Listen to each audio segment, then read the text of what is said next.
Now, Marco Rubio wants you to be afraid. He actually wants you to be so fearful of ISIS that you'll go out and buy a gun. At least that's, of course, his rationale for purchasing a new gun over Christmas. Now, watch Rubio talk to CBS host John Dickerson about why. Buying firearms recently, and you bought one on Christmas Eve. Why? Well, first of all, I'm not home very often, and so those were one of the few days that I was there. Second, I have a right to protect my family, and that's why I was previously a firearm holder as well. This was an additional one. And again, I think many Americans around the country feel the same way. I'm a strong supporter of the Second Amendment.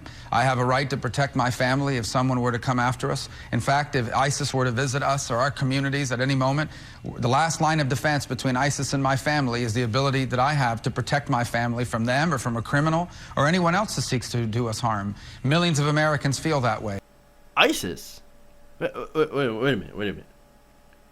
ISIS. If they come to my community, then my gun is going to protect me. Dude, ISIS isn't in your community. See, I think Marco Rubio seems to forget the United States has the strongest military in the world. And we also have police. And we also have the FBI. We also have counterterrorism units. We also have Homeland Security. We have all sorts of things. But ISIS is in your community, so you need a gun. But ISIS isn't in your community. Now, have there been ISIS-inspired attacks? Of course. San Bernardino is an example. However, given the numbers, you're more likely to be shot by your toddler than a terrorist.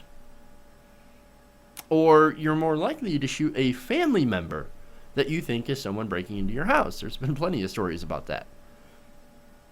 So, there's your odds. Now, I'm not saying that I'm against people wanting to protect their families, of course. That's the most natural and understandable thing in the world. But you hear sort of the thing about the rhetoric, the framing that he uses. It's not about anything other than fear. It's about fear. ISIS is coming. ISIS is here. They're coming across the border. They're with the refugees. The president is working with them. He's a Muslim too. They're coming after your guns. Better buy more guns. You got to stock up on guns. Guns. You need more guns. Buy more guns. It's about fear. People like Marco Rubio and the Republican Party, they just want to play on your fears in order to get into power. It's the simplest thing in the book. That's why even in the Fox News business debate, or pretty much all the debates, since San Bernardino happened, that's all you've seen. That's all you've heard about is ISIS, terrorism, ISIS, terrorism. The terrorists are coming. We got to bomb the terrorists. We got to carpet bomb the Middle East. We got to talk about Syria. We got to talk about Iraq. We got to talk about ISIS. ISIS. They're coming. Buy more guns. That's it. And look, I'm not saying terrorism isn't an important issue. It really is. I'm not saying ISIS isn't an important issue. In the Middle East, ISIS has killed thousands. Major issue.